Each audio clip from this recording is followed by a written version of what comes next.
Soldiers. Woo, woo, I got that. Soldiers Radio. Ready to go again.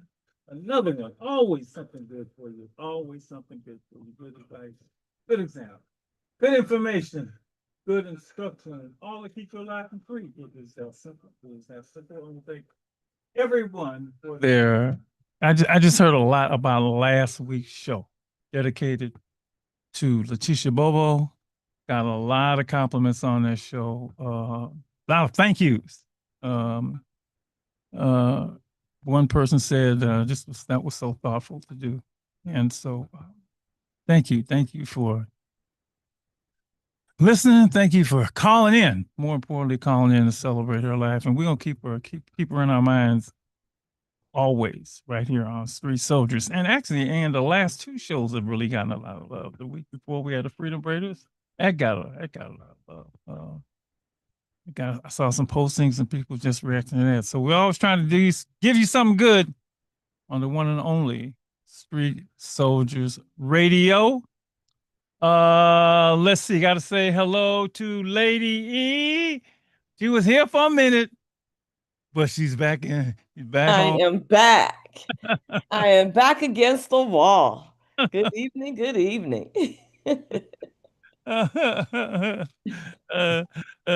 Made it safely back to the nest to see the grandkids. I know they'd be like, Gigi, where you been? Where you been? Where you been? Were they happy to see you? Of course. Yes, especially my little sweet baby girl.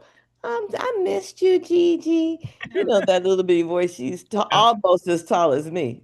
Maybe one more inch. Yeah, she's right. Look, they probably Watching her grow. Lordy. Did you And walk? the other ones, it's strictly a neck exercise. Okay. Did you make up your bed? Is your room clean?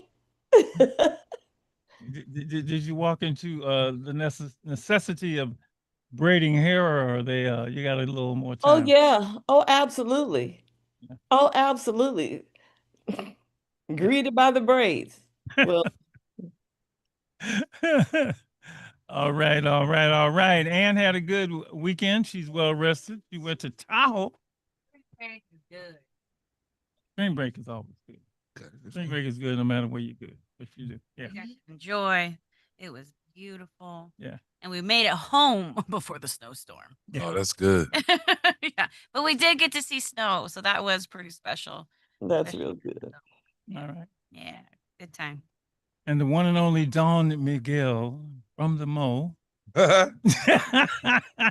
Hey. How you, my brother? I'm great. You good? Yes. Yes.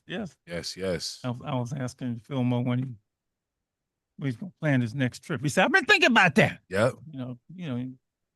Thinking about it already. Road trip though. Me too. Road trip season. Yeah, really. Go somewhere obscure. Something different.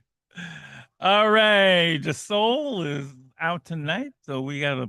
He did send some news, and anytime I hear one of these stories, first thing I think, Ann, is how much money are they getting, if any?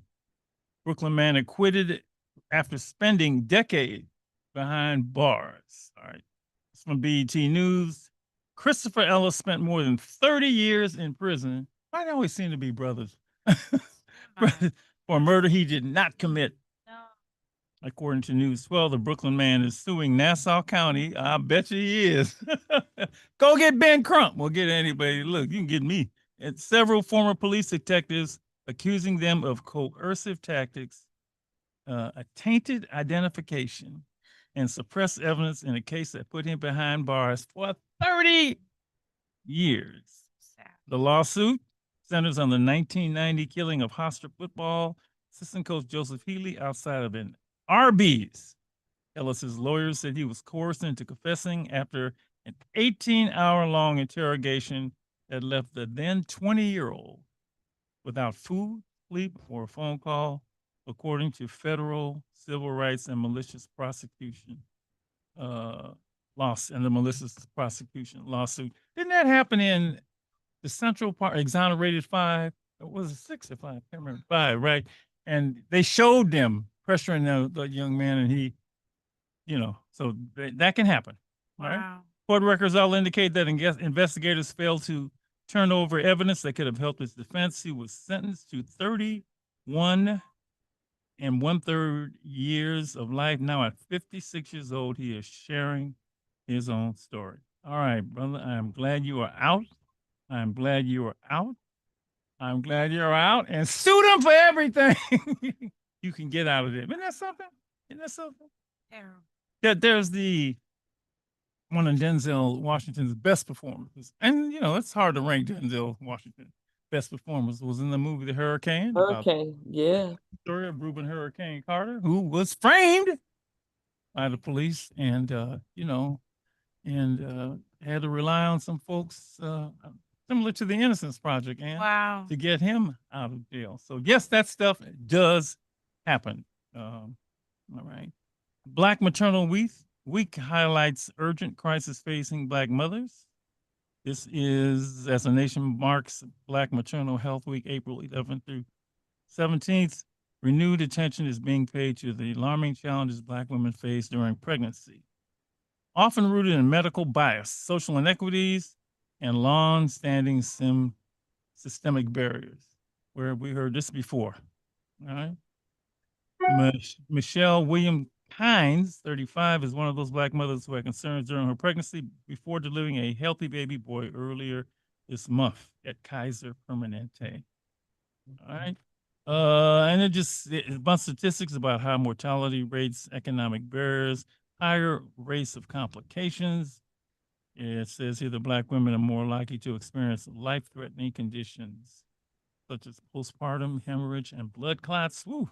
And there's one like preeclampsia. I don't know exactly. Anybody know what that is? I don't know what it is, but you might. Tell these ladies in the house. Yeah. It's serious and potentially life-threatening blood pressure disorder occurring after 20 weeks Wow. of pregnancy Wow. or postpartum. Experts say meaningful progress requires coordinated action across policy, healthcare, and community systems. Okay. We talked about doing that. Yeah. Oh, and we will. It's still on the list. I mean, there's just All the things we got to do. yeah. Yeah. There's always just One of your kids is a what's the word? Delivers kids, delivers babies. A doula. One yeah. of them, Brittany Ross. Oh, Brittany Ross. And Sakari Lyons is in does work with maternal health care. amazing. So we got a couple of folks to get on when we do the show, a couple of our own. All right. The NBA season is over. I am not going to speculate on who's playing who because I can't figure it out. Well, it's not today over. was the last. Well, I'm The sorry. regular season. Thank you, Don Miguel. The regular season is over. The regular season over. So we have a week of the play-in tournament, and then the playoffs will start maybe a week from today. What's going to happen? Playoffs? Oh, you remember that, huh? You remember that. I just know those things. I don't know if anyone else gets it, but I know what it is. Yeah, that was. I can't think of the coach's name. I don't know why. Maybe Mike can. He would say playoffs. Got some sports friends. Playoffs. Who was that said that? That was Mora. Jim Mora. No, Jim Moore. Yes, It was Jim Mora. it was Jim Moore. Thank you, sir. Thank you. Okay. Well, I think it's okay to jump right into. Oh, we have to acknowledge Artemis, the crew splashed down after making its history-making Wow. mission. Wow. And it's history making. It really is. This is Yeah. history making. And the brother, he left there. He saw the other side of the moon. I mean, that's pretty cool. I saw those pictures and it really just makes you feel so small in a way. So like the world, like just the universe. The universe is, Yeah. yes. It was incredible. So remember, Lady E, in our poll last week, we asked if I'm still not going. Still not going. no, Mike said he would go. He would go. You he go would to go outer to the- space? Yeah, he'd go to the moon. I don't know about that. Oh, you changed your mind. Yeah. No, I would go. He would go. I would strongly think about going, but I don't Okay. know if I'll actually go. He would actually go. Right. Okay, just thinking. So he ain't going in. No, I was thinking about it. But then you said you would. What's It's the not a percent? for sure thing. What's the percent? literally I 50, know it. 50. What if you had an invitation? About 60-40. It's really like 50-50 though. Because it's like you got to think about the yings and the yangs. Yeah, Good. yes. Like, am I gonna get back? Right. I thought that they didn't have to do what they did to get back. I thought because they had the shuttle. That remember, because I think they did a splash landing, right? Yes. Yeah. Yes. I thought when they had the shuttle, they could kind of like fly back. I don't know. Yeah, but you know more than me. Yeah, see, I don't know. I know just made it back. Yeah. I do the shuttle. I don't know about that splash landing in the middle of the ocean. You dealing with two super unknowns, the astronomy, the Earth, the universe, and then you come into we don't even know half of the ocean. You know that, right? So nah, I'm cool on that. You right? You know, I'm not going. Let me tell you, bro, you gotta have a lot of Upon trust. further analysis, I'll pass. Remember, Malcolm said last week, if I go first class, I thought that was hilarious. That was funny. So, Mr. Mitchell, before you would go hands down. Whoa, hands down. Well, then you got to say why hands down. Why not? I know, right? But he just wait a minute. You can't change. Hey. You're not changing up, but she has a point. Why not? Why See, not? Mr. Mitra, they don't know about that other experience that you had Yeah. What experience? with the What? was it the helicopter? What was it? I don't know. Yeah, I don't know. Oh well, you Didn't don't. you don't the know. parachute? Oh yeah. What do you call Oh, you it? jumped out of a plane? Yeah. Okay. Oh no. Well, that's a little different. What'd you say, Ann? From flying from what is Yeah. it, 20, whatever feet it is to being up in the Yeah. when you can't. Who Yeah. was it's what one mission that didn't make it back. The first ever, right? Yeah, Not the one of them. But One. yeah, one of them didn't make it. Yeah. Everybody else made it back. Yeah. Okay. Yeah. Okay. These are world renowned Okay. minds. Yeah, I'm going. All right. Just tell me what I need. And tell me Okay. what I do and don't Okay. do. And I'm there. Well, if you know, we get calls for a lot of things to nominate people, so don't we have You people? don't call even you? gotta say, let me ask. Oh, I know she's going. Let me just I say, don't- I'm not going. Ah. No, I'll be waiting and watching you land because I'm not going. I'm gonna tell you all You about want to it. take off? Yeah. You know, look, we just praying that she makes it Yeah, back to Texas safely. Yeah. We gotta Demetra. I'll be down there praying, girl. I'm not going. No, Jesus, I'm gonna wait and go on some other kind of wings. All right, let's jump into tonight's show. Tonight's show is, in fact, I would tell people this is something a show. Call your friends, call your family. This is a show we do generally once a year. We didn't do it last year. It is Financial Literacy Month. It is Financial Literacy Month. And so we're going to do our version of financial literacy. We got a different name that we call it, but it's the same thing. And it went, you know, when I asked the young people what skills they should leave the 12th grade with, right? Graduate from high school with. Lately, financial literacy, how to handle money, is at the top of the list, right? And so most of you know, listen to the show, Alive and Free Omega Boys Club helps young people stay alive, stay free, and then rewards them, you know, with funding for college. So we want to get them off to a good start educationally. But then a few years ago, we added something to it, and we call it Staying Alive and Free. We added our own version of financial literacy, but we call it Financially Alive and Free. And it has been extremely effective for these young people. So much so, in fact, I'm gonna let the developer, the one who developed, co-developed Financially Alive and Free, she is with us. Talk about the results we've had with young people. And, you know, I think a lot of us out there, we didn't learn anything about money. I mean, actually, I knew how to stay alive and free. I didn't know how to stay financially alive and free. And I didn't learn until I was a lot older, after I was in mucho debt, that I developed a lot of habits because, you know, my parents just didn't talk to me about money, and they were great parents, right? So to be able to do that with our young people now and save them a whole lot of financial misery has been a blessing. So I will go straight to the one and only, the co-creator Hey, y'all. Financially Alive and Free, the one and only Ms. Demetra Jones. Demetra, thank you once again Hello. for being here Yes, yes. to tell everybody out there how to handle their money early. That's what Yes. we're here for. Right? Okay. Right. Yeah. Yeah. And I will say about you, the results that you've gotten from our young people, I just can't thank you enough. You know, they graduate from school, some debt free, right? They develop habits, good financial habits, and admit, you know, we are a community of consumers. We don't learn a lot about money. I didn't. I don't know if Lady E, I think maybe Ann did, because we are taught that. And we're going to pass on to our listening audience Mhm. a little bit of what you have taught our young people. And the way you do it is so different. Most people think financial literacy is writing a checkbook or, you know, but you go to, will you explain how you do? Yeah. So at Omega, we use the financially alive.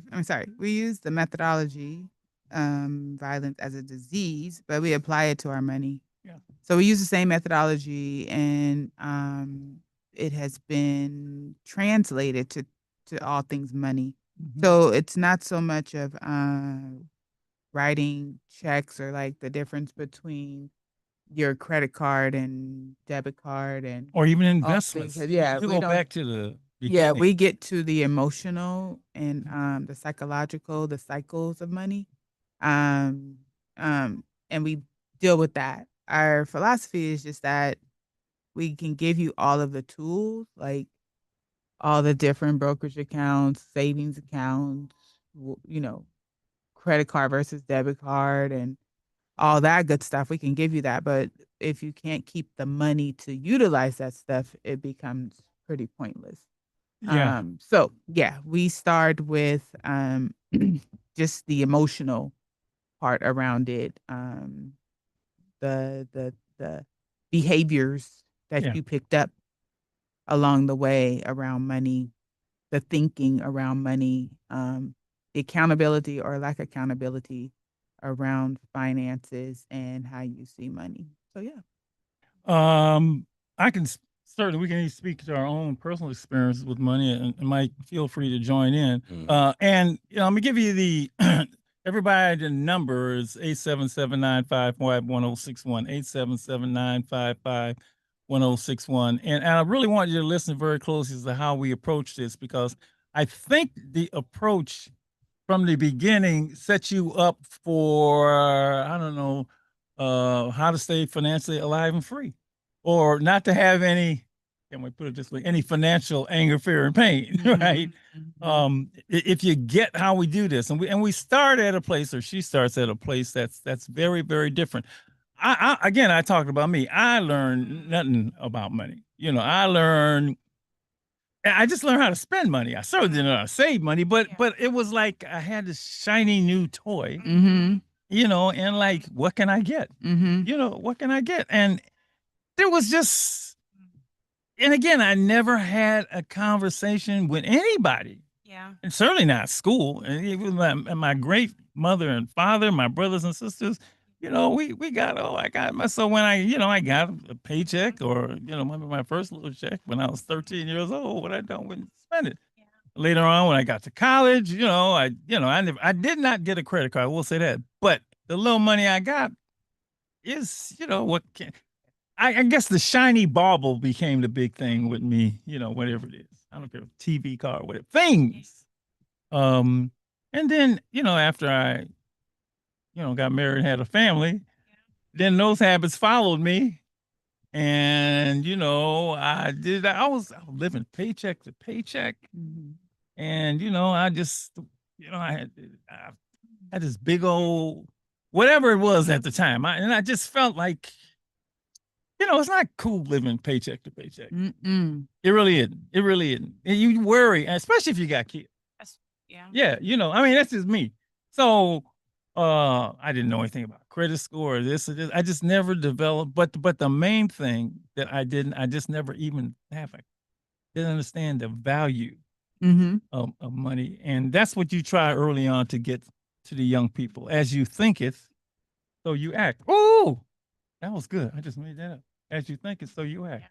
And feel free, ladies, to chime in and Ann and Well, I love that there's Financially Alive and Free because we don't talk about money, No. you know, and so for it's yeah. So when you don't talk about it, you don't know all the trouble that people have been in and how they get out of it. You don't realize the different sacrifices people have made in order to have what they have now.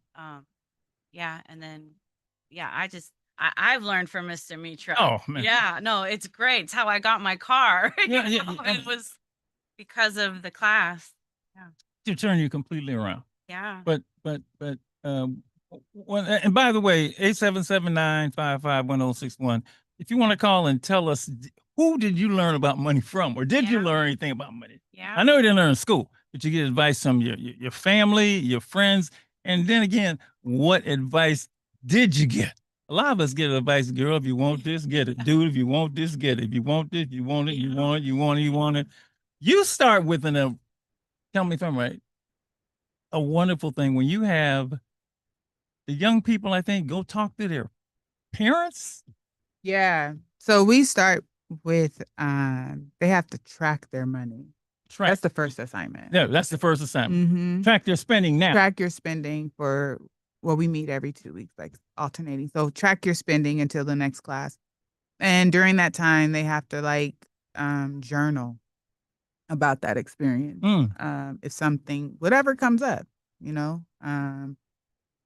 just as you're tracking your money, maybe you notice a pattern, or as you're tracking your money, maybe like there's some surprise spending or surprise like deposits or something happening. Like, what are you feeling emotionally behind what's happening with your money? So they have to journal about that. And then one of the journal assignments also is now you have to go talk to somebody who has influence in your life.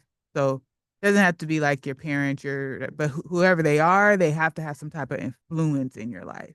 Okay. And just talk to them about money and see what they have to say. And then you are to journal about that conversation. Don't give me the conversation verbatim, but what came up for you. And now this stuff is surface. This stuff is like, it's there's depth to all of this. Yeah, absolutely.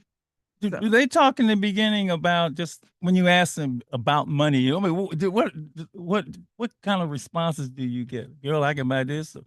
Man, I could.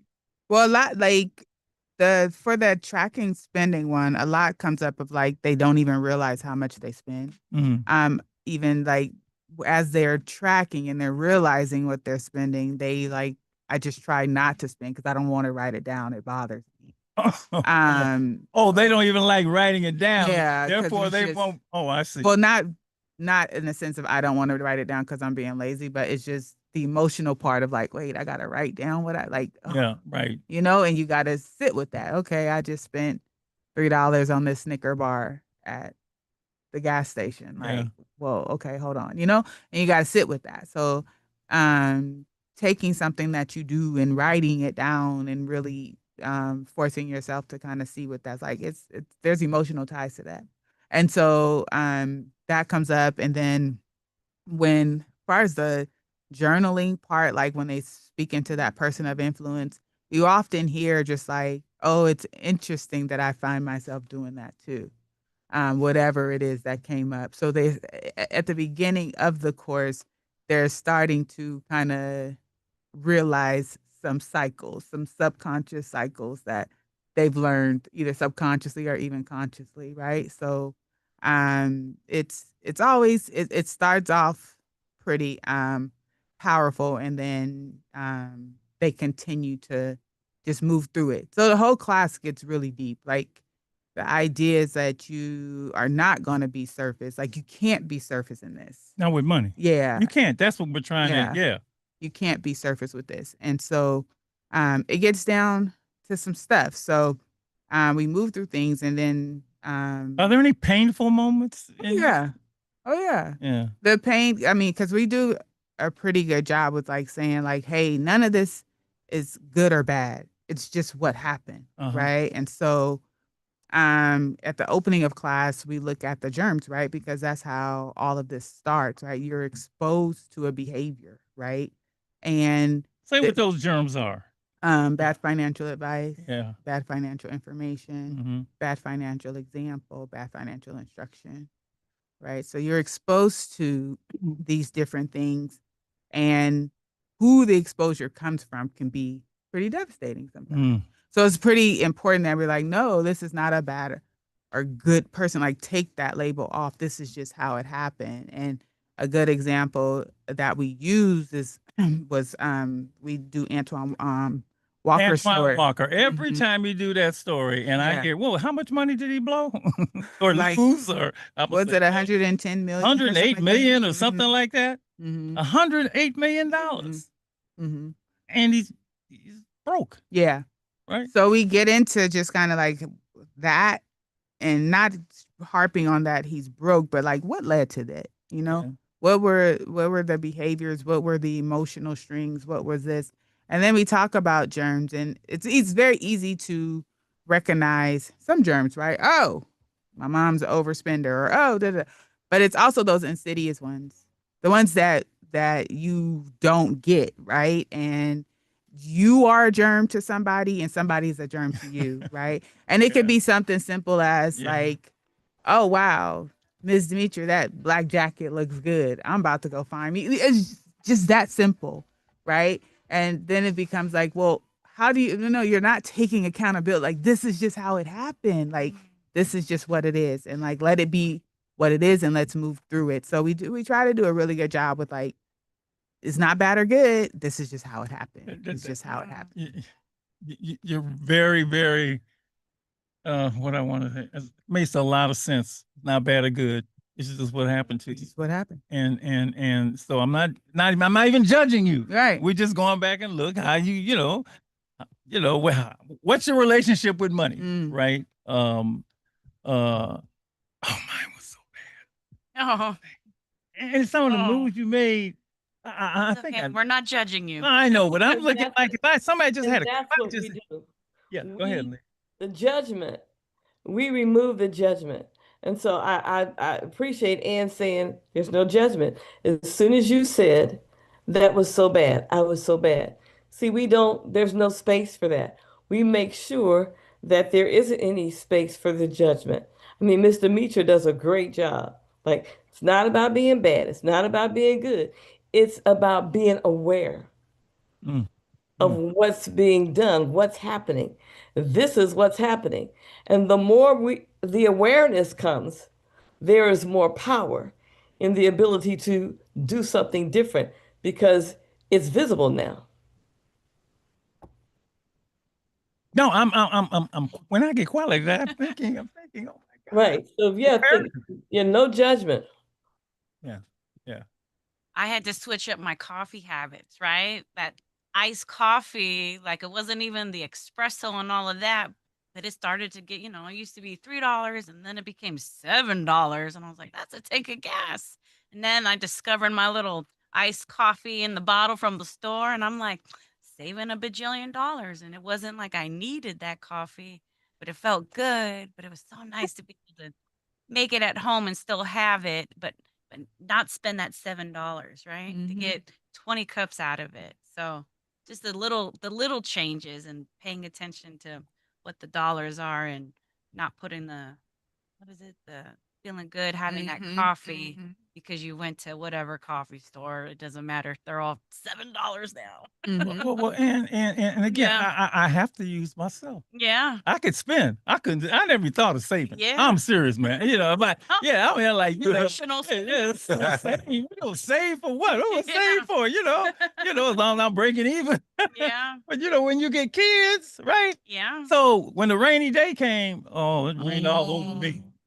Mike, it rained all over me. It And then rained the- over my the kids. rain- It rained over my family. It rained over. Now what am I gonna do? And then, of course, there's the predators out there. Oh, willing that to- part. Look, That part. and I'm gonna tell you, them people, it might as well have been loan sharks on the block. I mean, but it's just cause nobody sat down with me and said, look, Yeah. your life is important and your money is just as important.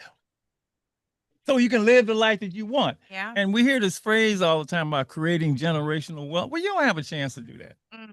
You don't have a chance to do that, unless you You know what I hear all the time? When I hit the lottery. Well, okay, keep waiting. So you just do such a wonderful, wonderful job Yeah. with them taking it through and making it so important because Helping them see, we're shiny things people, man. crack. We're big screen TV people, Oh man. And back in the day, it was, I used to see people's home. They didn't own a home, but they had this big A car, right? I almost say big A, I'm That's big old what car, right? he said. And they had this Yes. big ass television, right? And this is the days when they didn't have a flat screen. I mean, they had big old stereo, right? Yeah. I mean, with things, folks.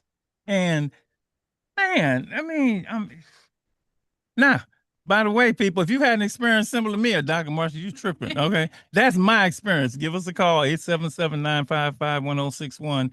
And by the way, people are always saying teach young people financial literacy, but I always say you can't teach what you don't know. Mhm. And you got to look at yourself first, right? And I know that's something that's important with all the work that we do. Yeah. When it comes to being in the streets or whatever, you got to look at yourself. Um, I do want to say though, culturally, we do, or we did, or we still do, I don't know, understand the value of a dollar. I think of, I think of Auburn Ave in Georgia, like that was all Black neighborhood Yeah. and thrived. I think of yeah. Black Wall Street and Tulsa. Yes. Oklahoma. Yes. I There even- are examples of that. Yeah, I even Absolutely. think of prior Rosewood. to Rosewood, Yeah. Palo Alto. That was Yeah. an all Black town, and we had Black dry cleaners, we had the barbershops, we had the restaurants, we had, we had what it took to run a city, So I want to I'm going to argue that culturally, we do, Mm-hmm. we still do Mm-hmm. understand that. What gets in the way then? I don't know. I would love to hear more about what could possibly get in the way of that, and it's also like what is put out there Yeah. versus what is not put out there. Yeah. Right. It's what's always put out there that we don't know, that Right. we're not in the community, that we don't have this, we don't have that. Right. We rarely see the examples of what we do have or what we did have. You Yes. know. Yes. So That's a good point. I would say that I know East Palo Alto was a red line city. That was the only place that Blacks could buy a house, and that was an all Black city. Mm-hmm. And I know friends who parents own 3, 4, 5 homes in East Palo Alto. You know what I mean? Mm-hmm. My mother made it a point to own a home, in East Palo Alto. So I do know there is this concept of it. Some of us know more than others. Some of us were brought up to know more than others.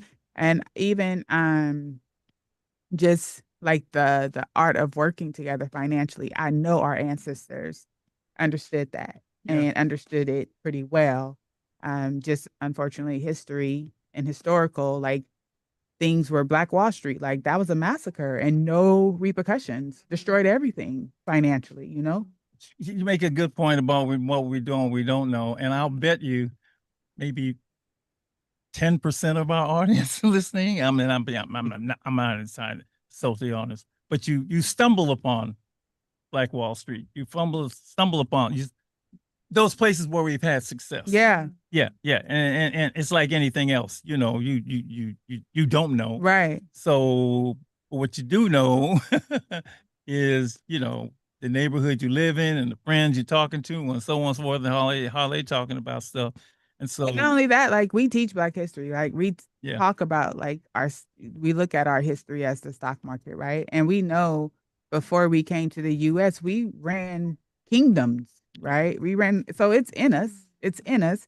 It's just what's taught, what is shown, what is it? What do we have access to? And we know history has been rewritten so many times, so we can't get this information until you make it a point to either go learn it yourself or be in the spaces where it's taught, And you couple that with the barriers Oh, I just said East Palo Alto was Red Line City. If you don't know what a Red Line City is, you better people Google don't know it. what a Yeah, red line Google city that. is. They don't know what a red Yeah. line is. They don't know what redlining is. Yeah, They don't know what restrictive covenants are. Yeah. Right? Yeah. They don't know that. Right? like it was illegal to yeah, sell a house to Black people. illegal. Illegal. Even if you saved up your money, It's you walked up illegal. and down, it was illegal.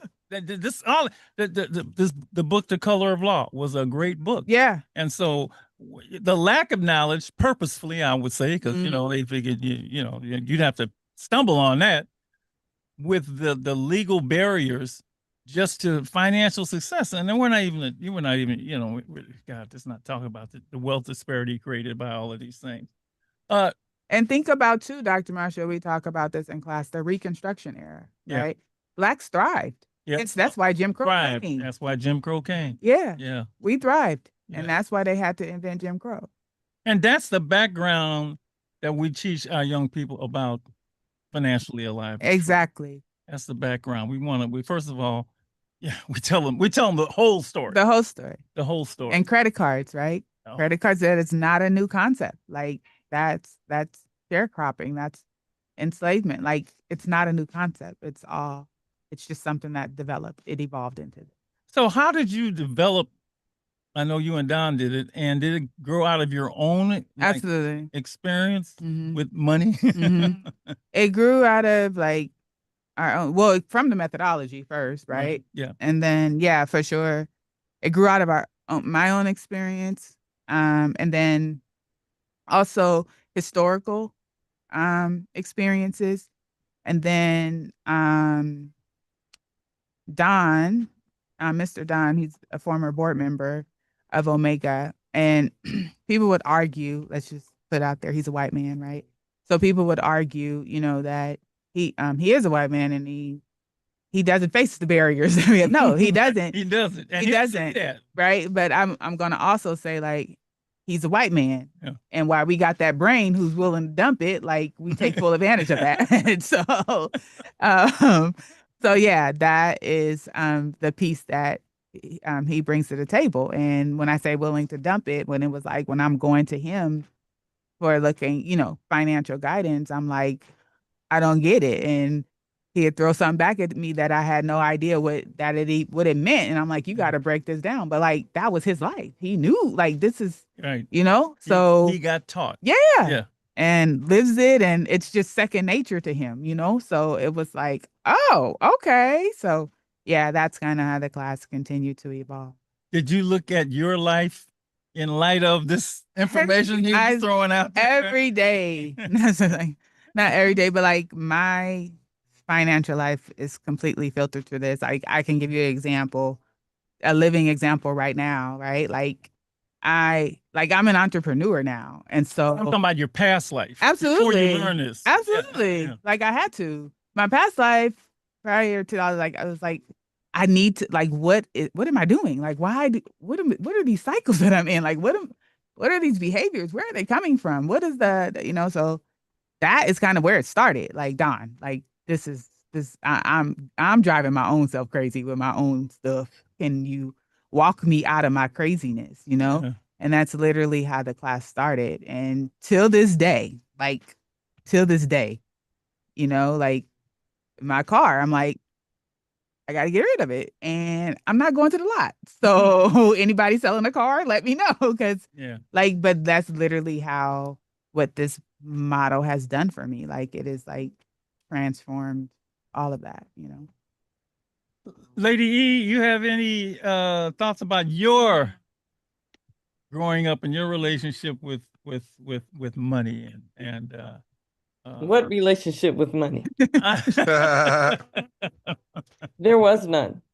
You got it? Oh my goodness. What the thing that stands out to me most immediately is getting a refund check from the IRS. This is the time. Turn in that tax and then get that refund and go shopping. It wasn't about saving, putting it away, no, if I had, especially when can I finish this sentence? Especially when the refund check stopped, Mm. Had I saved all of the refund checks that I received, Hmm. just put them to the side for that day when they don't come anymore because of your income has changed and all of that. Yeah, I'd be a millionaire today. Mm. Wow. Mm. No question about the Mm. kind of money I would have today had I known what I was hearing in that class. And it was in that class that my experience of saving flourished. And oh my goodness, there are things that I sit on today that I wouldn't be sitting on had I not been in that class. But that was late, long time coming. No. You Yeah. know, the little things we just make a habit of saving. A habit. It doesn't matter what you put aside, just put something aside. That's what she was teaching. I wasn't doing that, Well, she teaches but I space. started. Yeah. And oh my goodness. So, I got a bunch of stories, but when I sit in her class, I bite my lip because I can just say, and if you, and when you, and make sure you don't, and I got stuff to say, but I have to just be quiet. And yeah, but I reap the benefit also in a very different way from that class.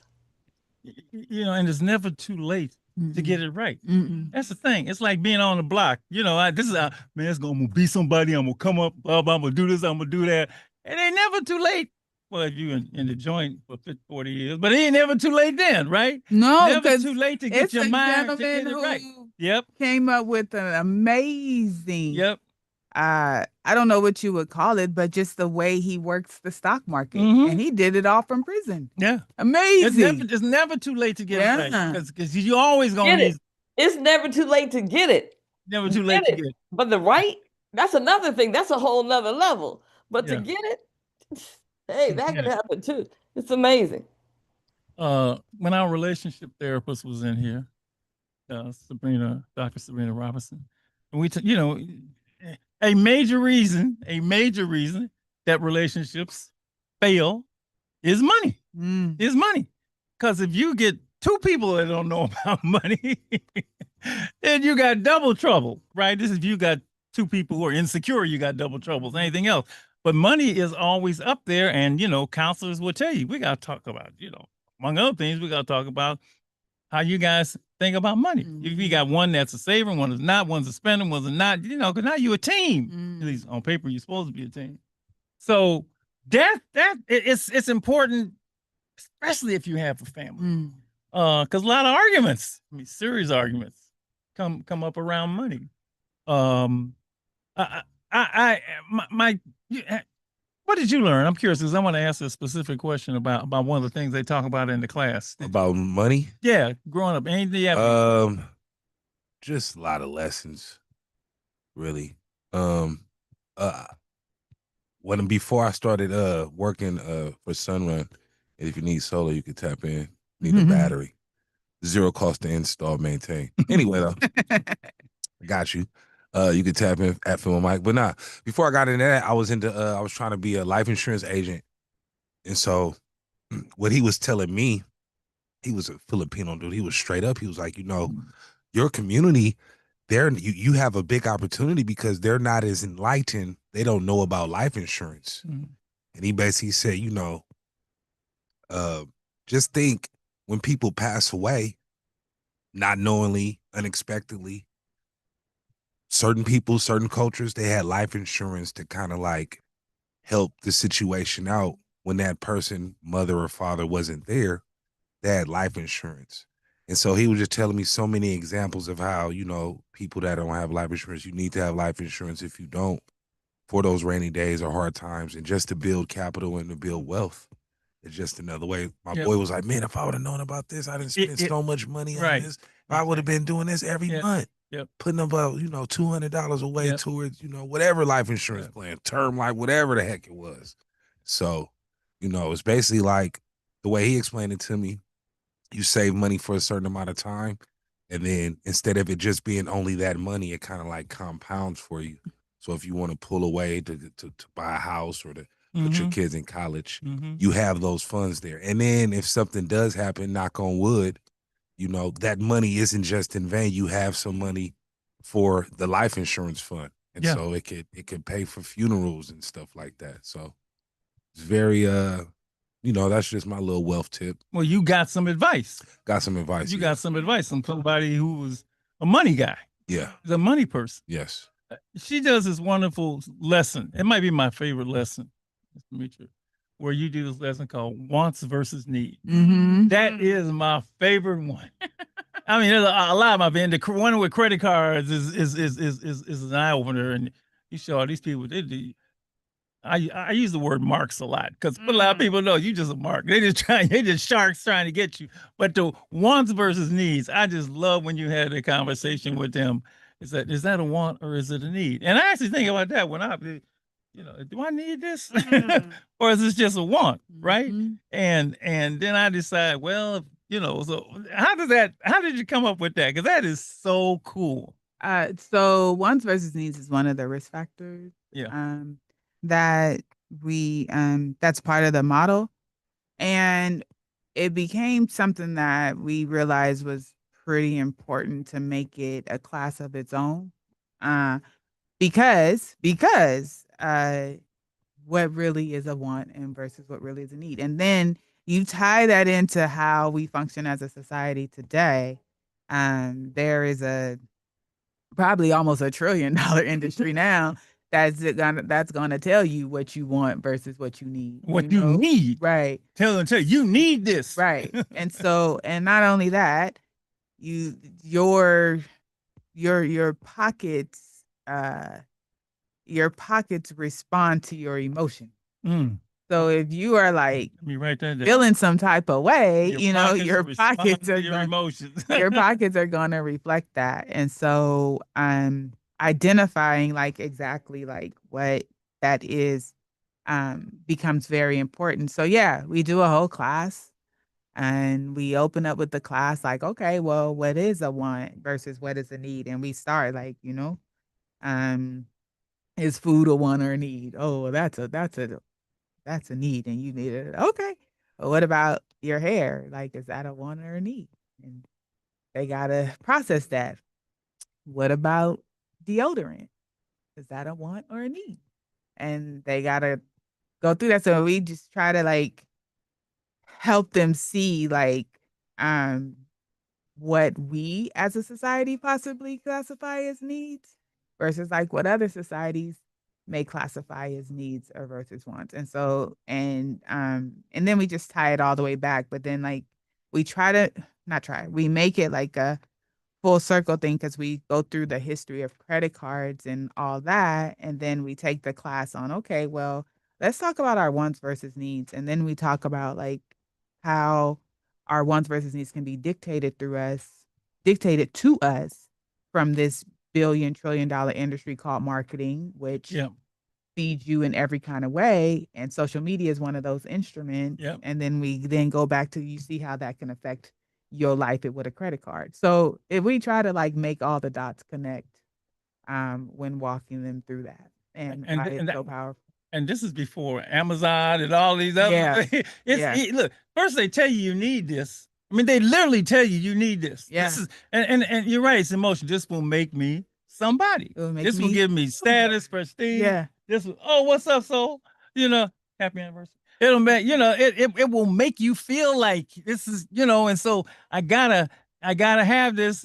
And now it's easier to get it than ever. And if you don't have any kind of discipline, that's the word I'm looking for. Discipline, you're sunk. You're done. You're sunk. Yeah. It's really okay. All right. I just love this. Okay. For the listening audience, we got a couple. What would you if you could just package real quick your advice to them before we go to YouTube and talk to some of the young people that have, you've taught Financially Live and Free. What would you say to them when it comes to their finances? Yeah. I know you talk about savings, and I mean, just that's a rough one because you got to give them your best Yeah, Miss I would Mitchell? give them the 4 rules for living. Okay. Yeah, there's nothing more valuable than a savings account. Okay. I'm gonna write this down. Nothing more valuable than a Savings account. okay. And in our words of trade, what did he say, Mrs. Stell? It's fun. It's more fun to save than it is spend. How did he put it? It was really sweet how he said it. And then the other one, financial respect comes from within. Mm. Mm. Um, Mm. From within. from within. Not without. Not without. Not from without. within. Okay. You're and then what was the third and fourth one? It would be change. Change comes. You want things to A change. bill- Change begins with Paying your bills in full will never lead you to financial danger. paying your bills in full. Mm-hmm. Don't do that. That minimum payment every month. Minimum. No. Now, if that's where life got you, Yeah. so where you can get to the point where you paying them in full, then you do that, Yeah. right? You don't ignore it. Yeah. If life has you in a place where you can only pay the minimum right now, then that's what you do. Yeah.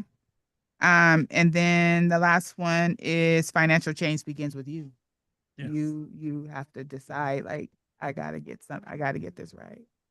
I know one that you give me. Pay yourself before you pay anybody else. Pay yourself. Pay first. yourself. I do the saving. I mean religious. Yeah. That's right. Okay. We got to go to break. And then there's one more, which Wait. isn't any of these, but it's one thing that Mr. Mitra always says. If you can't pay the bill off, the credit card off, don't get it. Mm-hmm. All right. So we're going to keep up the conversation. You can go ahead and follow us on YouTube Live at Stay Alive and Free. You can always take us on the go and listen to us when you go to stayaliveandfree.org. And we'll be right back with some more slaps. It's 106.1 Cameo.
Now, Mr. Mitra, I know I didn't say that right. So please, correct me. Say it so that it makes sense wherever you are. Alive and Free Street Soldiers Radio, hour number two. Hour number two. We are telling everybody who's listening, everybody who's watching, anybody who's going to listen and watch, because Ann, this show goes everywhere Oh my. about financial literacy, but we call it Financially Alive and Free. And those of us that know Omega Boys Club, Alive and Free very well, we teach number one, how to keep you alive and free.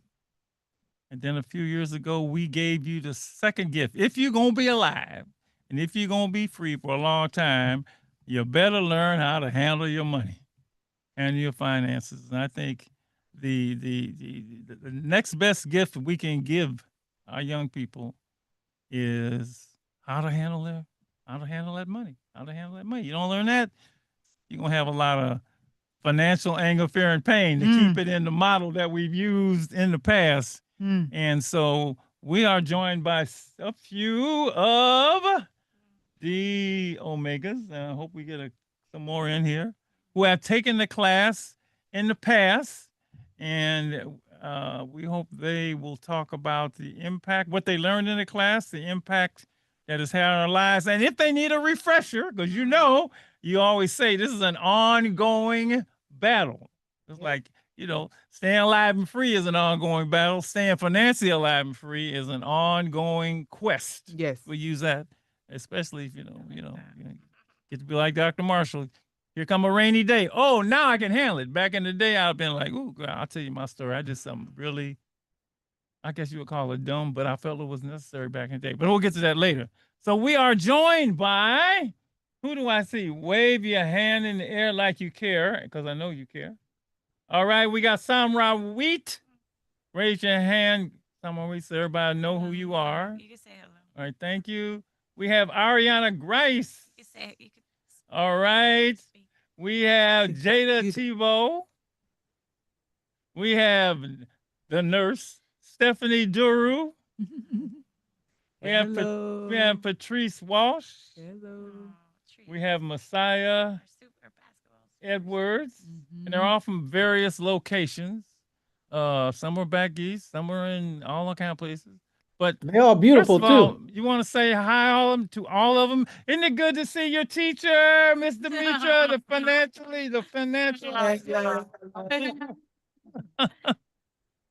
So I don't know.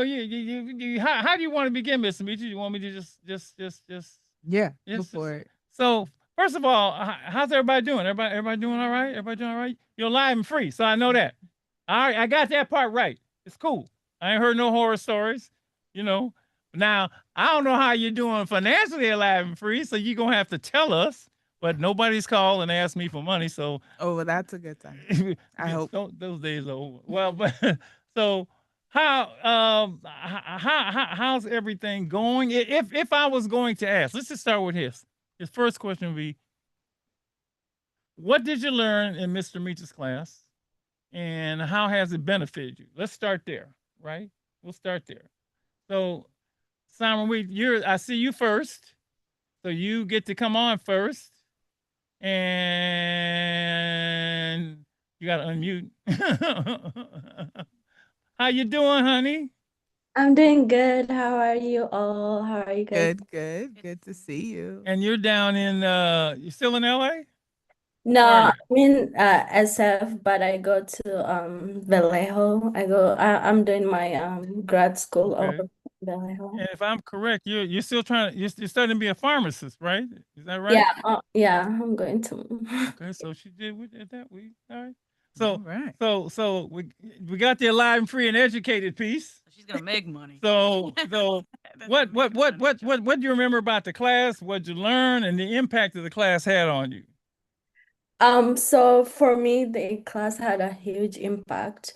First, in the beginning, I was like, why are they making us do this? Like, oh, you can't hear me? I can hear you. I gotta go get Mike. Oh, okay. But you can use my. headphones. Okay. I can hear her. I just can't. Go ahead. Keep talking now. You're fine. Yeah, but first in the beginning, I was like, this is too much. I don't think I'm gonna follow this throughout my college. Like, I don't think I can handle this. This is too much rules that comes with it. But working throughout my financial plan with Miss Demetra was so helpful in the beginning, especially managing all my scholarships and all the different resources of money I was getting from different scholarships. And it helped me stay financially stable throughout my college, and it made me understand what are really my wants and what are really my needs when I was in college. So like in the beginning, I will buy books that are very expensive, and I was like, I can actually get these books online. I can literally download them. Like, why am I buying or spending this much money on books? And like, it made me realize to prioritize what I really need than what I want, And that's made sure that I stayed financially free and financially responsible throughout my college.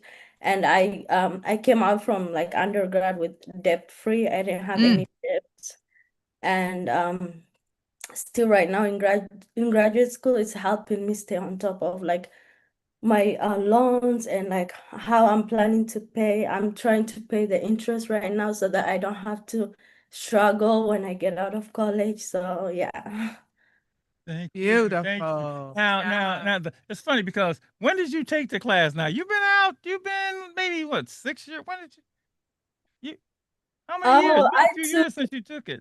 I took it 2020. So I graduated high school 2020. So I took it in 2020 spring. So it's about to be 6 years. Oh, she was the COVID. Were you in the COVID class? COVID group. Yeah, I was in the COVID class. Okay. Okay. So, and that's nice to hear because she took it.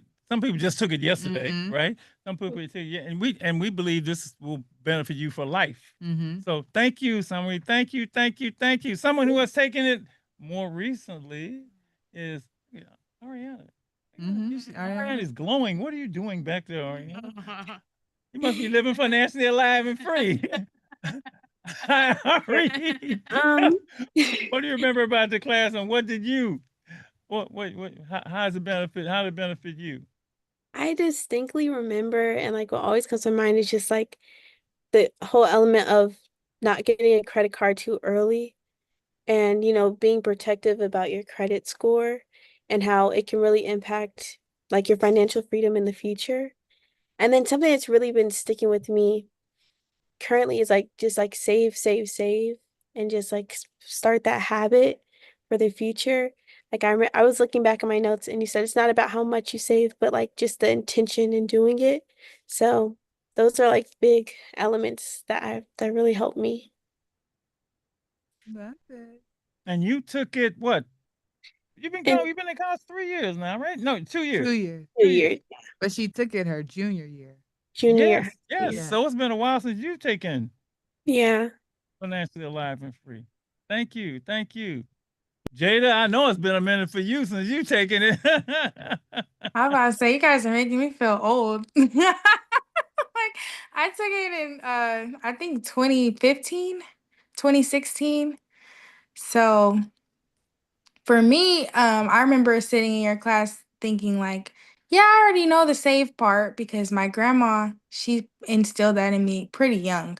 But I remember when we watched the PJ's episode about the racing to your credit, and that pretty much did it for me with like not wanting to get a credit card too early, especially in college. So I'm happy to say I made it all the way through like my mid to late 20s before I got my first credit card. And I didn't do that because like I was afraid, if you will, but I literally didn't feel ready. Like that, I was like, I'm just not ready. And I had the discipline and the awareness from your class to know that I just wasn't ready.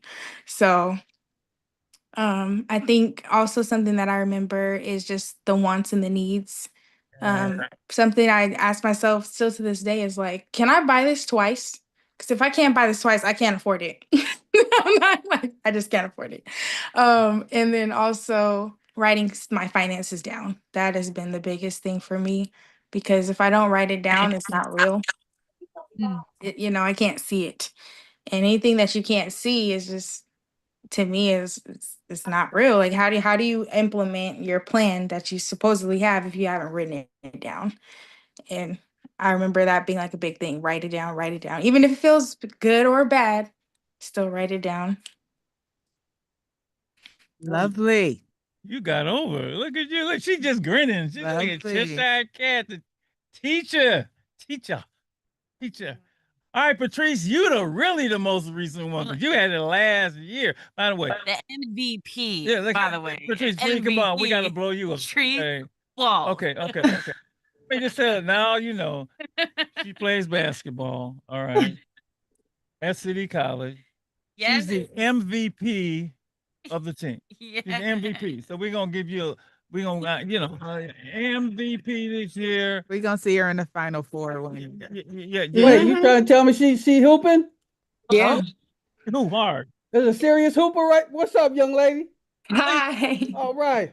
I'll be Yeah. looking for you on the D1 level or wherever Yeah. you end up going, okay? Be on the lookout. Yes, ma'am. We're gonna see her in the Final Four for sure. They went to the playoffs, so yeah, she's serious Number ball. 2. What position you play? I play forward. Okay. Yeah.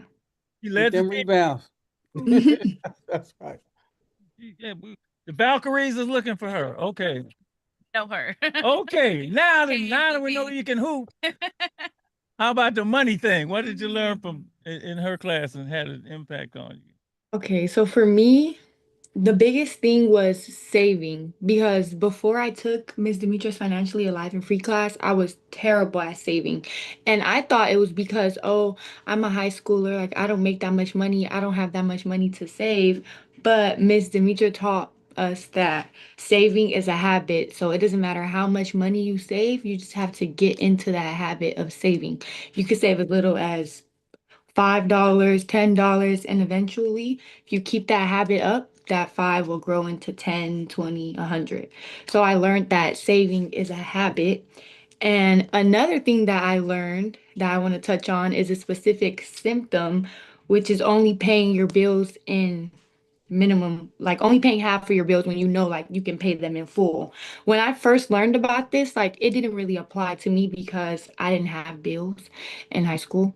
But now that I have bills, for example, my insurance, like they give me the option to like split the payments. And there's sometimes where in the back of my head, like I be wanting so bad to like split the payments to like use my money to spend it on like something else that like I want, and that's why it's important to know the difference between your wants versus needs. But knowing what I know now, I just pay the bill in full because it will help me in the long run and it will keep me debt free. So those are the two things that resonated with me the most from the class. Love it, Oh my Miss God. Lady. Oh my God. What are you going to, when you make it to the WNBA, what's going to be the one thing you teach them about money? That saving is a habit. Love it. I'll be your agent. Hey, and they just got a new CBA, so you're gonna have more money to save when you get in there, okay? That's Yep. right. That's right. I'll be your agent. Yeah, for real. If you need an agent, Dr. Mark. Oh, Messiah, I can barely see you. You stuck. I'm sorry. I just got back home from a Flow with Street concert, as you can see. Oh, All you got to do is say yes. Hey, all right. You just Amen. got back from the concert. Yes. So I would say the biggest thing that I've learned from Miss Demetria's class is to keep track of my expenses. In undergrad, similar to Summer Reed, I was privileged enough to have a full ride to the university. I won't say of my choice, but a university as it is. And, from that, I was able to kind of like keep track of all of my scholarships. And through managing my money, I was able to not only have a full ride scholarship, but also to get paid from the scholarships over to go to college. And I remember hitting Miss Demetra up and asking her for some advice after I was admitted into law school.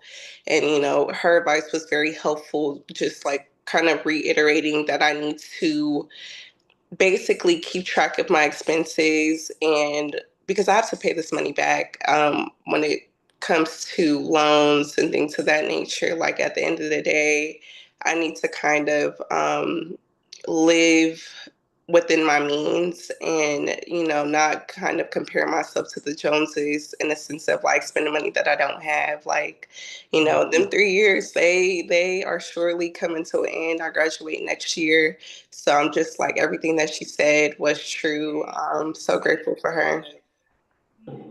Love Yeah. it. Good job. Yeah. Love it. You know the value of money. Mhm. You know the value of money. All right, nurse, your head is down at the bottom too. I don't know why. Can you like come up higher, Miss There Duru? we All go. right, now we see a little bit of more Stephanie. How are you, dear? How are you? I'm good. I'm good. How are you guys? Oh, we're fine. And It's see so good to again, see she- Oh everyone. yeah. she's 3 hours away, and she's 3 hours away. Yeah, 3 hours away. And you nursing, you doing it. You're in the ER room right now. No, I'm not working today. Not tonight. Um, Oh, I love wow, you did it. I just want to say I haven't seen you. You said you want to be a nurse and you did it. Your sister said she wanted to be a nurse and she did it. Yeah. Your brother's trying to do it now. So yes, Right. yes. Okay, what do you remember? What did you take away? What stood out for you from Miss Demetrius Financially Alive and Free? The thing remember the most about Ms. Demetria's class would be the financial literacy brain dumps that we would do, like the journaling exercises. And the phrase she would always say, which is like, once your thinking is out of whack, your money's gonna be out of whack. And just using that as like my foundation for how I deal with money really helped me.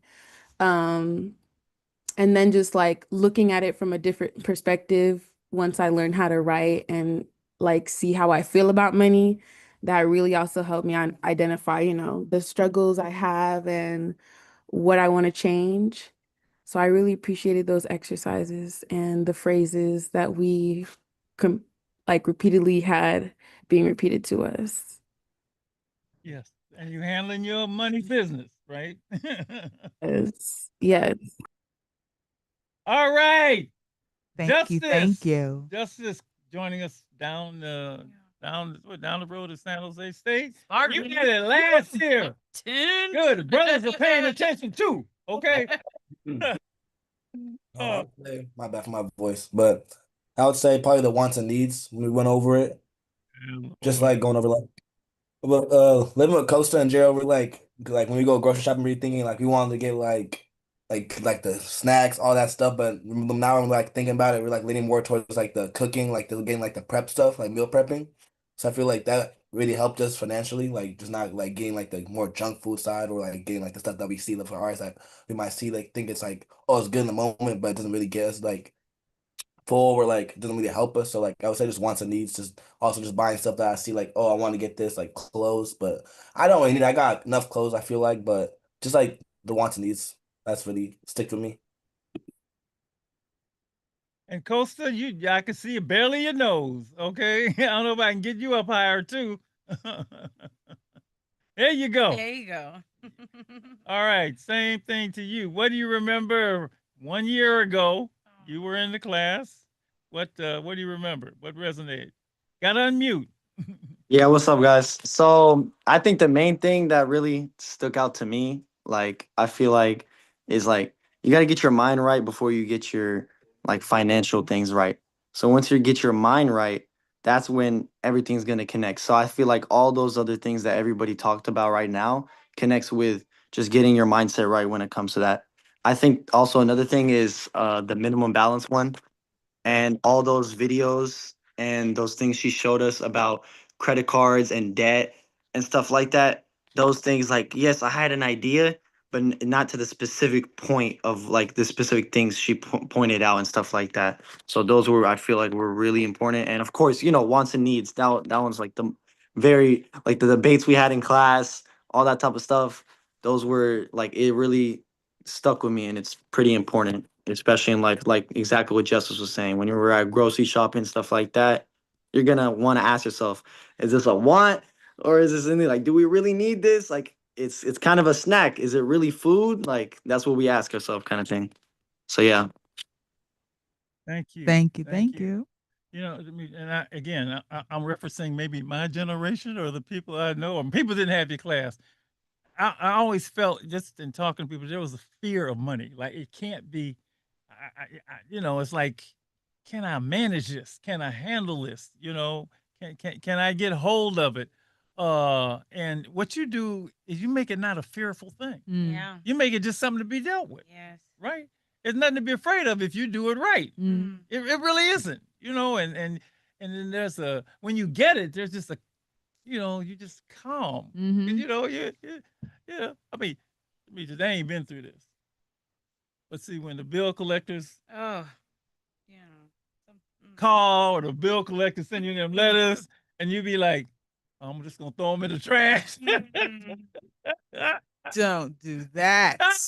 You know, or I'm not gonna return the call, thinking somehow magically they gonna go away. They ain't They not going away. But you have this fear, and then there's a point where you got to deal with that fear. Yeah. But what you're doing is say you don't even have to get to it. You've negated all of that. Yeah. By getting them, how can I say, on their financial life early. Yeah. So that they don't even have to get to the point I got at times. Mm. You know, where oh my God, avoiding the phone, or you tell your kid in the house, don't answer, tell them I'm not home. And that happened. I know. I don't know if your parents ever did that. To tell them I ain't here. Tell them I ain't here. That stuff is real. And so you're just taking the fear out of the whole thing, which I think is, you know, and again, you know, it's just numbers, and you can handle this. It's like you can handle anything else. What do you want to say quickly to your students? This before I was go great. on? This was pretty phenomenal listening to this. Yeah. Makes you proud. Yes, it does, doesn't it? Yeah. Yeah. Yeah. You're a good Do teacher. amazing Well, work. thank you. Thank you. You're a good teacher. I try. Important work. You know, because this is important for them to get. Yeah. And now let me just say this, and I'll probably come back to this. Now that you know, you guys got it right. You know, do not get a partner that don't know what you know about money. Did I say that? Did I say that? See, does that make a little bit of sense? Because that's all you need, especially those who have one of those, who hook up with somebody that don't have the financially alive and free sense that you have, right?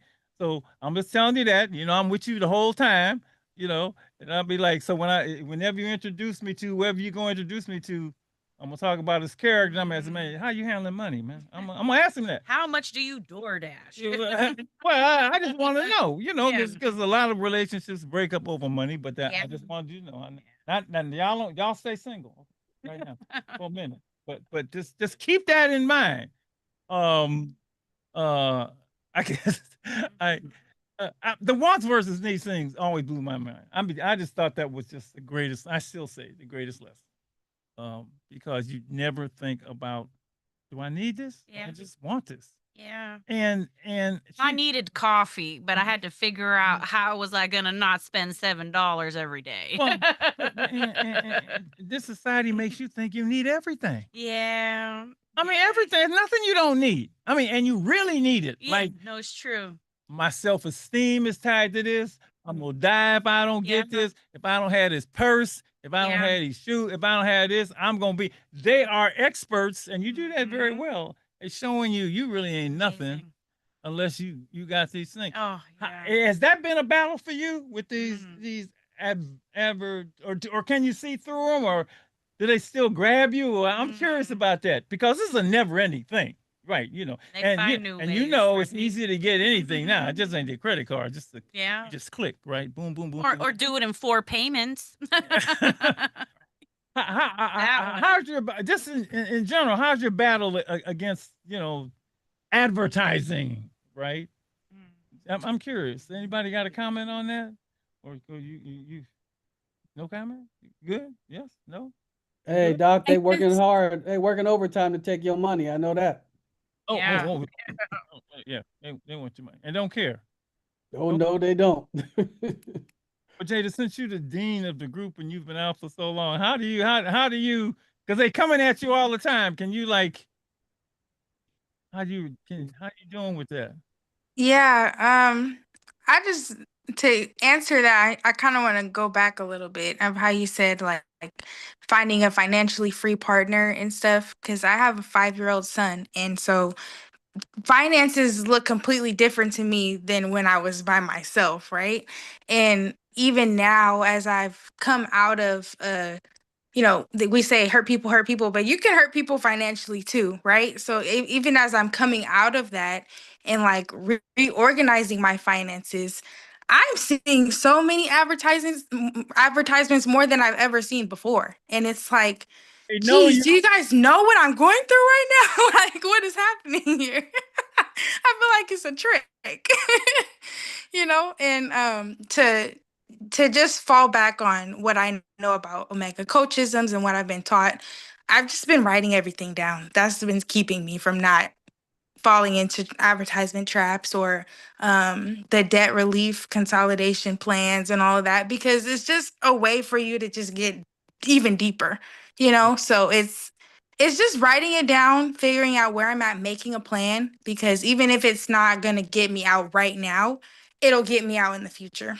And I mean out of debt, whatever I'm in, right? Because life happens and it's never too late to make a plan, And Mrs. Stell always used to say, focus on what you want, because that's what you're gonna get. You get what you focus on, basically.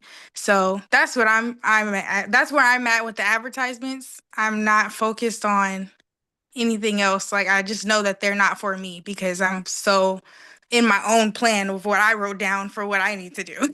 So focus on that. I think that's the biggest thing. Don't get sidetracked with what people are trying to tell you what you should do, because you already know what you should do because you have the tools.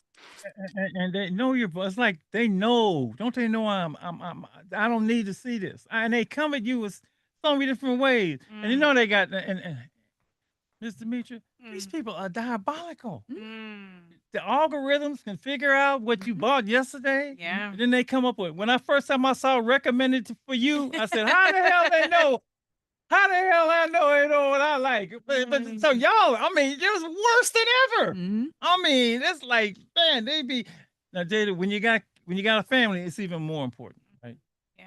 And I've told this story, and I'm not ashamed to say it, because when you got kids, you do things that might seem, why you do that? But you feel it's the right thing to do or necessary to do. So my son's heard this story. So one Christmas, I can buy no gifts. I had no money for no gifts. I didn't. I didn't have no money for gifts. So, Miss Demetria, you've heard me say this. I went and borrowed some money from a finance company. It's true, it's all true. To buy some Christmas gifts. Wow. Right?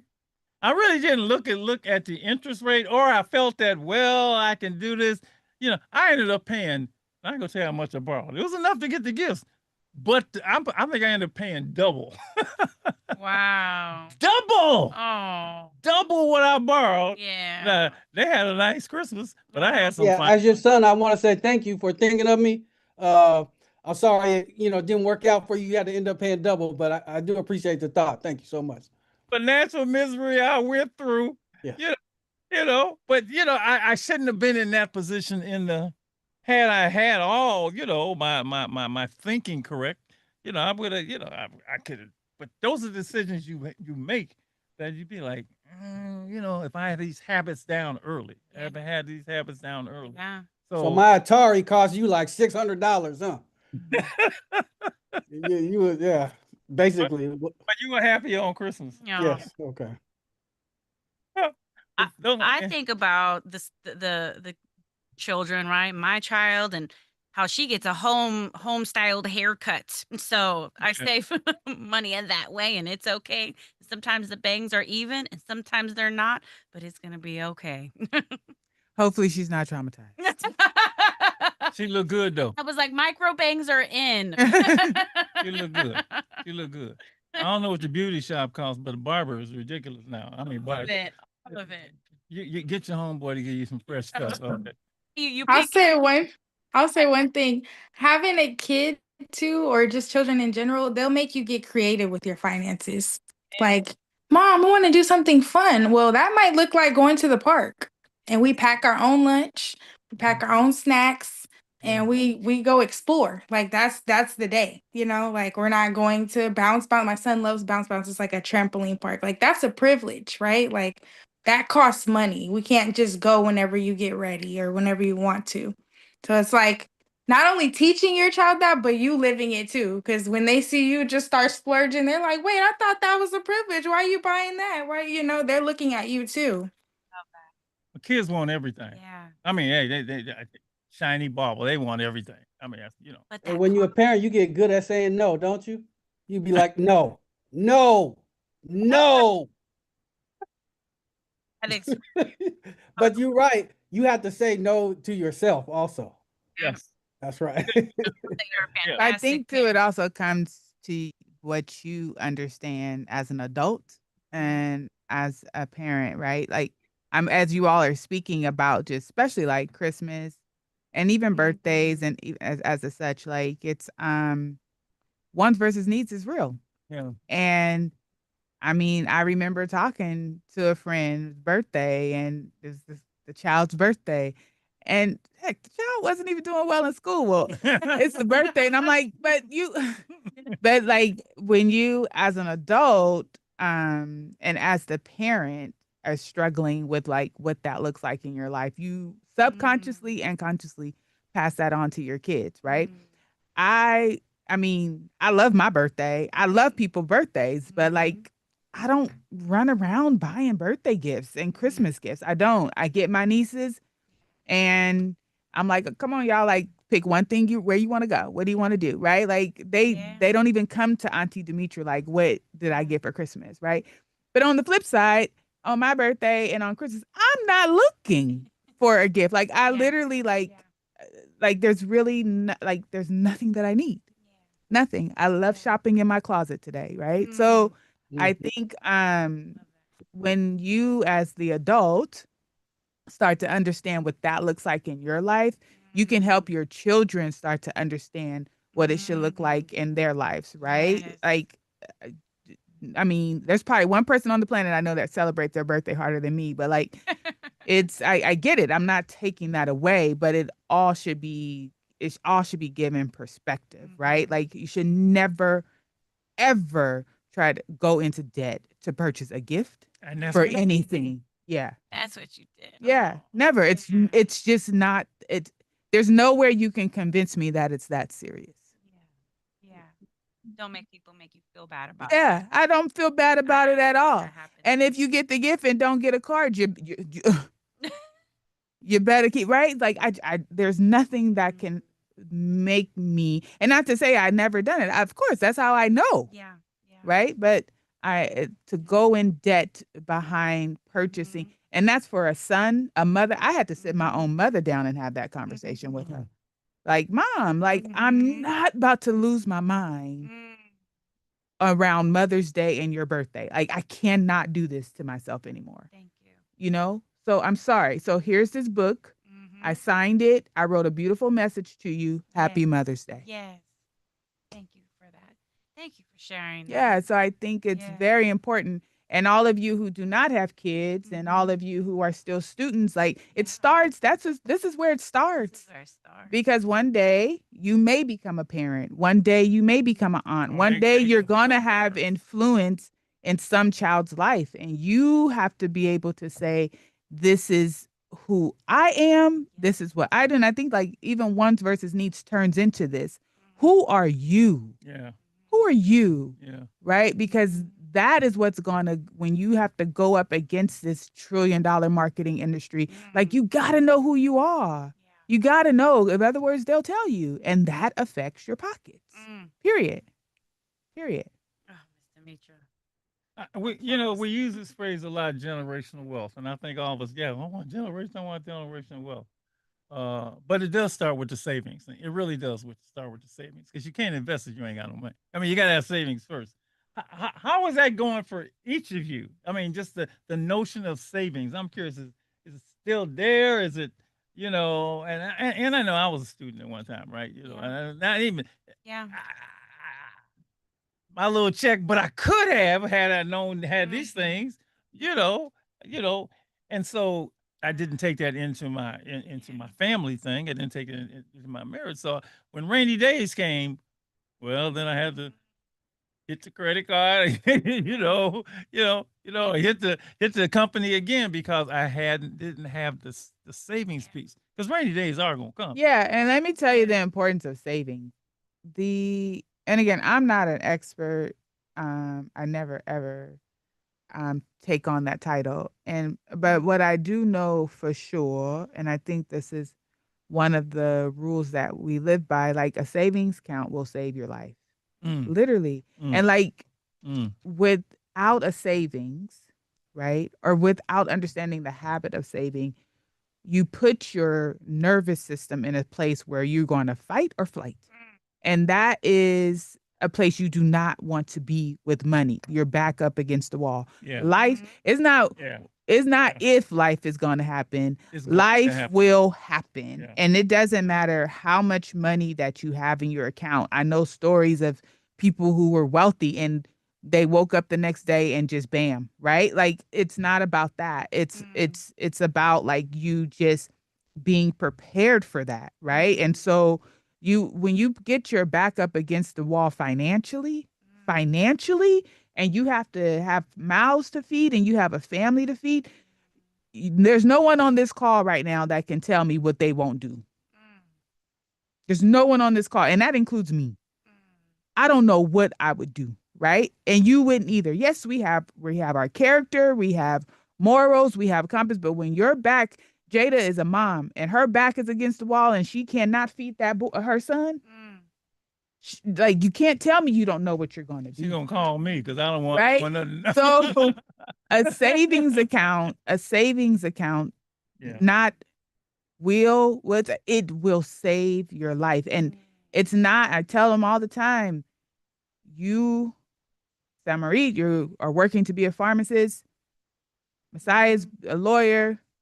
Patrice, WNBA.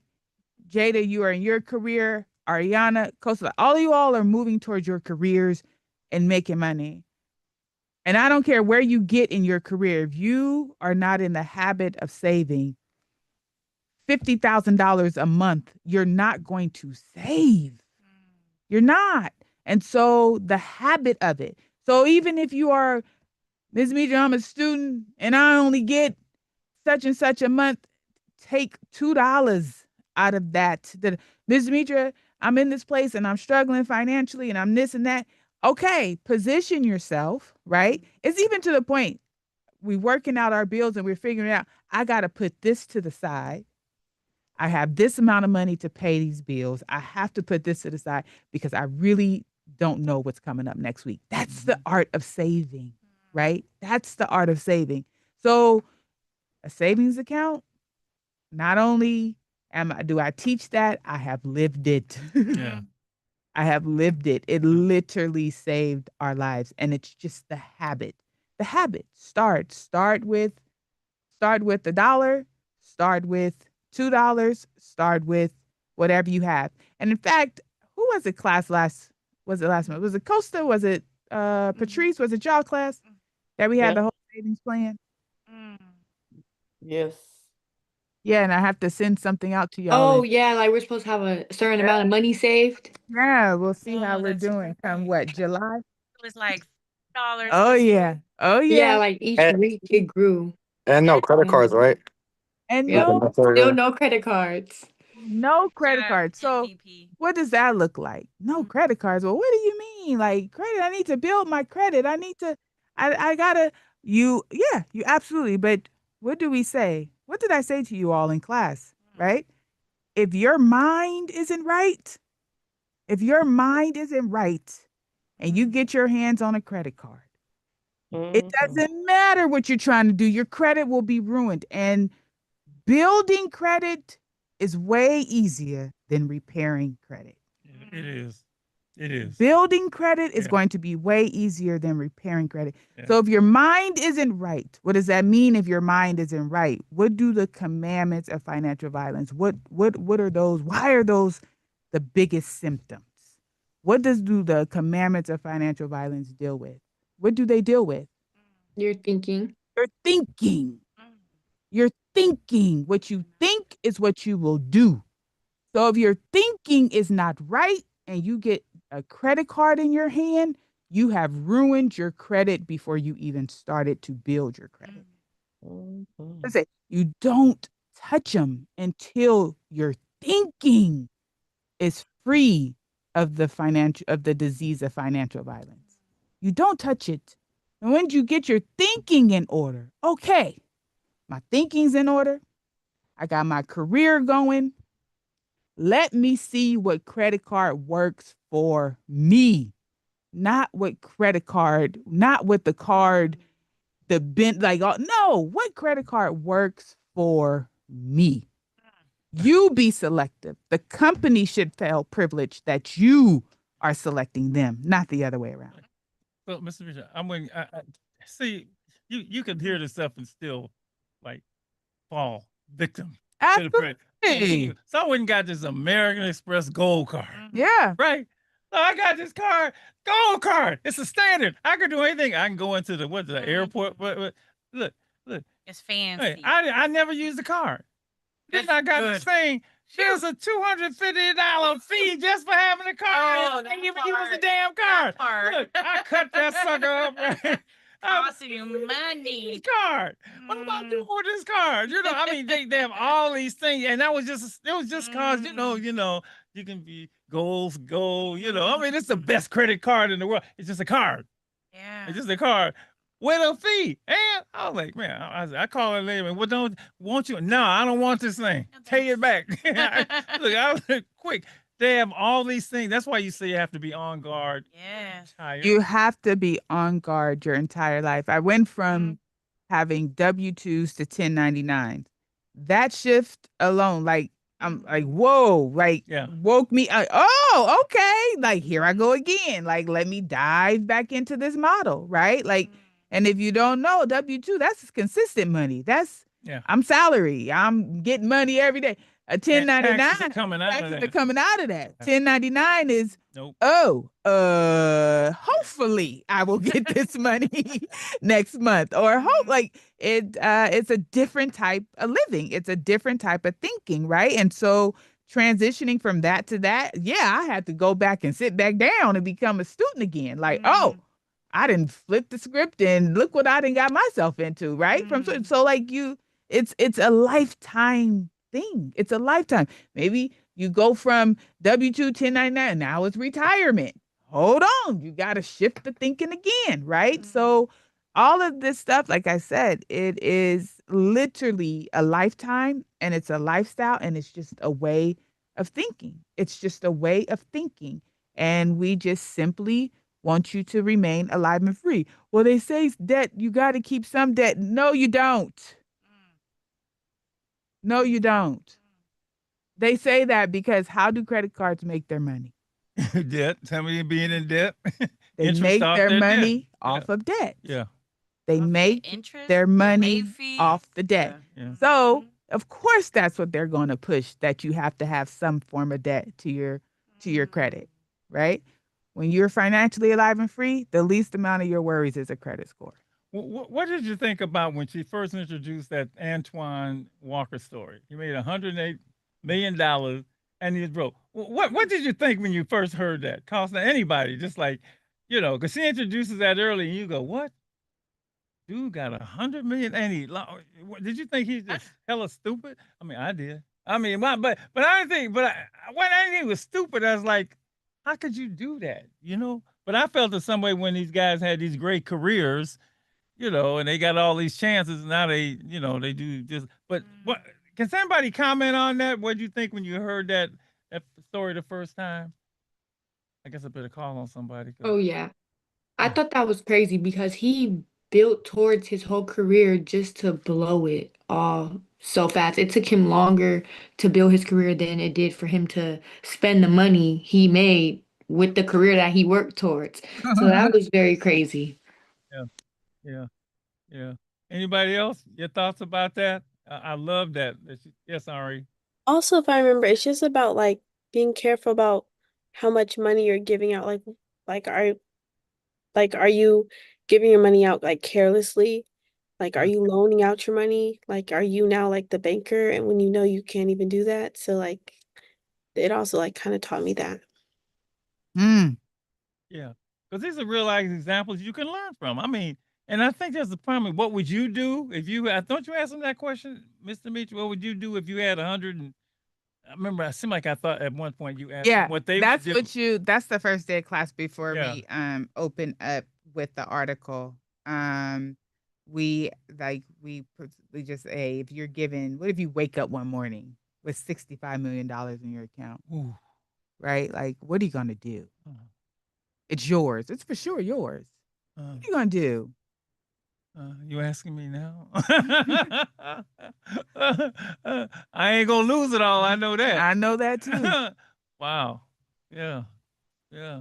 But what you would do with $65 million is what you would do with $65,000. Yep. What you do is $6,500. What you do with $65.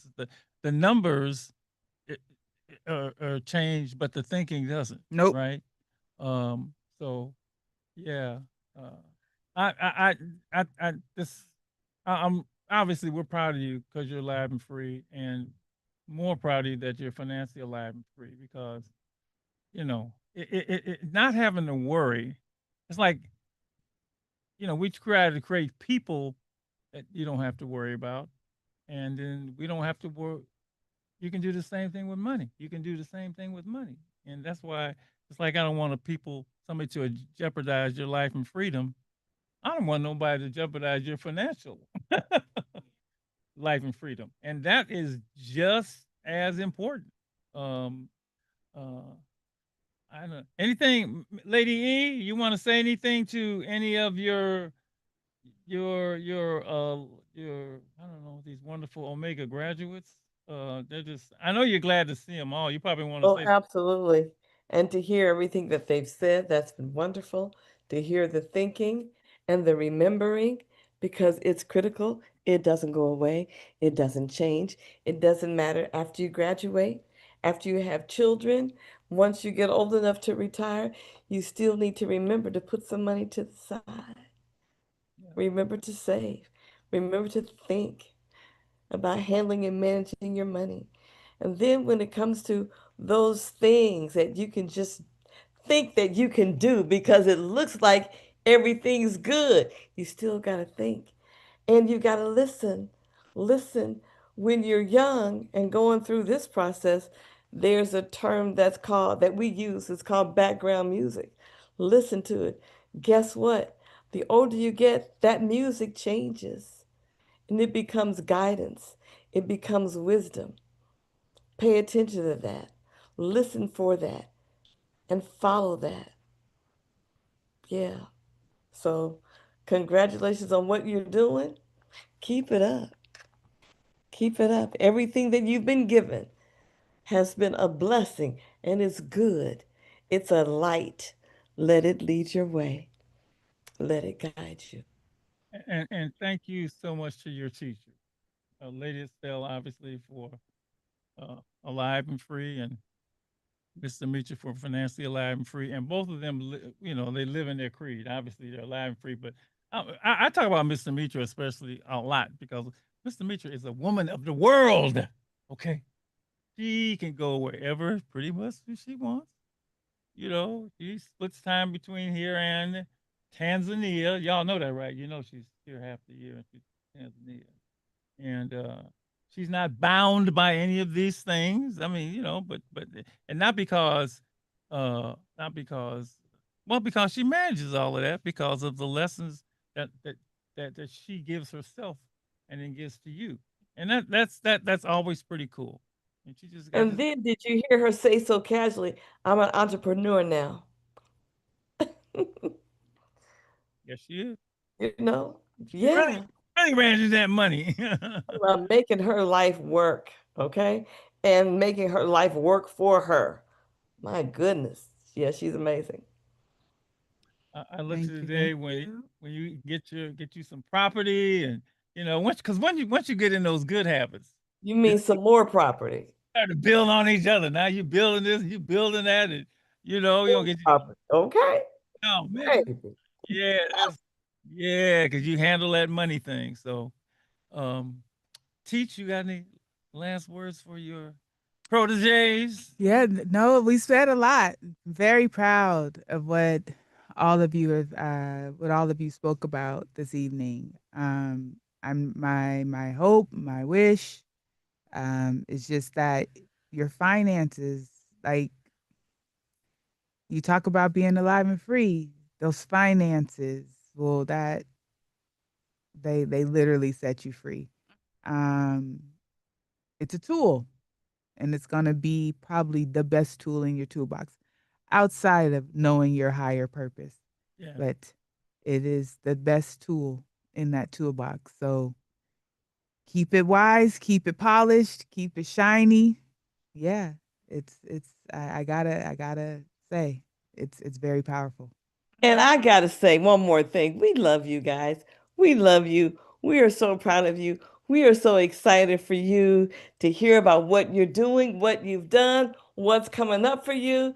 We just celebrate you. We're just so excited. Just keep doing what you're doing, saving lives, learning how to save lives, and all that, running and hooping and all that you do. We're just excited. We just love you. Very proud. Very proud. Very We remember the day you walked in. I remember when Sam Marie walked into the club, and I remember Jada came, and the three amigos, of which we had two here tonight, came. And I remember when Patrice came and Ari came.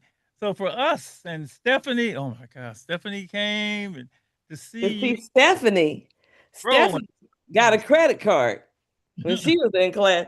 I know you're wondering if you're going to say that. Stephanie got a credit card. And Mr. Demetrius said, no. You know what Stephanie did? She mailed it. Mr. Demetrius said, mail it to Miss Estelle. Guess what I got in the mail? Stephanie's credit card. She did not get it back until it was time. That's right. She put that credit card in the mail. She was serious. She was serious. And she followed the rules. Anyway, so yeah. So we know you can do it, girl. We got a big milestone coming up, y'all. Next year will be 40 years for the club. 40 years, 300 graduates. It is just amazing. I won't even know what to say. I don't know what we're gonna do, but we're gonna celebrate. We're gonna celebrate. And but there's no celebration without you, because I don't have nobody to celebrate. So thank you for listening and using everything that we gave you, because life is gonna be cool. Ain't gonna be perfect. Nope. But it's gonna be good. Yeah. There's gonna be more good times than bad times, right? If you keep applying the things that we have given you. So with that, let's see. I know Justice got to get up and go to class. Costa's got to get up and go to class. Tom Reed, I guess she's going to class. Ari got to go to class. Stephanie got to go to work. Who am I missing? Patrice. Well, I bet Patrice has got to go to work and live in the summer. She probably got to go to practice. I don't know if they giving you time off. They don't give athletes time off anymore. So we're gonna let you go. Thank you so much for sharing the world with the world. Thank you. This stuff works. We love you always. And you need us. You know where to find us. That's right. Right? Thank you. Okay.